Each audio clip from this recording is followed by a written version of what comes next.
Ош шаары Кыргызстандын экинчи борбору. Быйыл шаардын калкы көбөйүп, аянты кеңейди. Ошого байланыштуу каланын аймагында мыйзам бузуулар да байма-бай катталып турат. Көбүнчө телефон аркылуу алдоо, уурулук, тоноо, айрыкча үй бүлөдөгү зордук зомбулук арбыды. Коомдогу терс көрүнүштөр форумдун алкагында сахнада чагылдырылды. Аны зордук зомбулукка жол жок деген аталыш менен окуучулар келгендерге чеберчилик менен аткарып беришти. Келин ата, жүрү, жатас.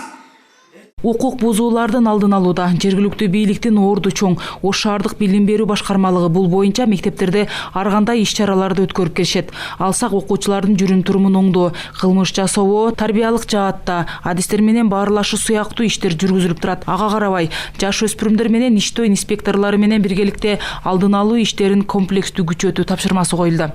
Негизги маселе биздин өкмөтүбүз, биздин президентибиз, биздин коомчулук, биздин ардагерлерибиз, ошондой эле аты чыккан мындай тарбия багытында көп кызмат ээлери ушу бизге сунуштап атат. Азыр опурталдуу заманда жашап атканда, азыркы Z муундар дейбиз, келечек муундарга биз ушул мамлекетти таштап кетип аткандан кийин, алар келечектин ээлери болгондон кийин, аларды биз татыктуу тарбиялашыбыз негизги максат. 23.770. Форумдун максаты укук бузуулардын кесепети менен күрөшпөстөн алдын алуу багытында иштерди биргеликте өнүктүрүү.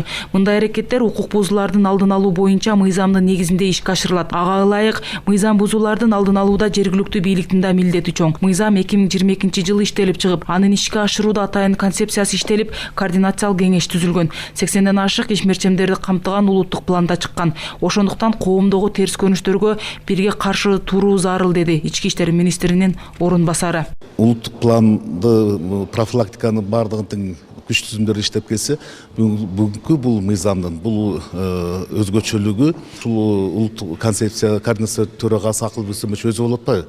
Ошон үчүн бүт мамлекет орнунда жана 42 субъекттин бардыгы тең ушул план негизинде иштейт да. Укук бузууларды аныктоо жана чараларды көрүү максаты. Иш-чаранын жүрүшүндө Ош шаардык милициясынын 3 жыл ичинде аткарып жаткан иш аракеттери чагылдырылган чакан фильм да көрсөтүлдү.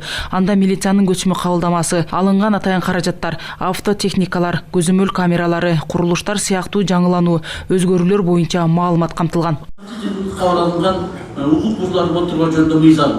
Ал эми ушундай аталыштагы форум Ош облустук милициясы тарабынан да өткөрүлдү. Анда облустун аймагындагы укук бузуулардын алдын алуу боюнча бир нече маселелер көтөрүлүп, бирдиктүү иш алып баруу сунуштар айтылды. Коомдук борборлордун алдын алуу борборлорунда аксакалдар кеңеши, аялдар кеңеши, жаштар канаты ушундай бардык тармактар менен бирге иш алып барабыз. Ушул иш алып баруунун негизинде бүгүнкү күндө зомбулуктун алдын алууга статистика менен алып келсек, көп зомбулуктун алдын алууга биз бүгүнкү күнгө көп нерселер мүмкүн болду. Айтсак, коопсуз өлкө туруктуу келечек аталышында форум буга чейин башка облустарда жана шаарларда өткөрүлүп, 2 күн бою Ош шаарында да өттү. Жыйынтыгында атайын тиешелүү резолюция кабыл алынып, укук бузуулардын алдын алууда жетишкендиктери үчүн артыкчылыкка ээ болгон бир катар кызматкерлер Кыргыз Республикасынын Ички иштер министрлигинин юбилейлик медалдары жана ардак грамоталары менен сыйланышты.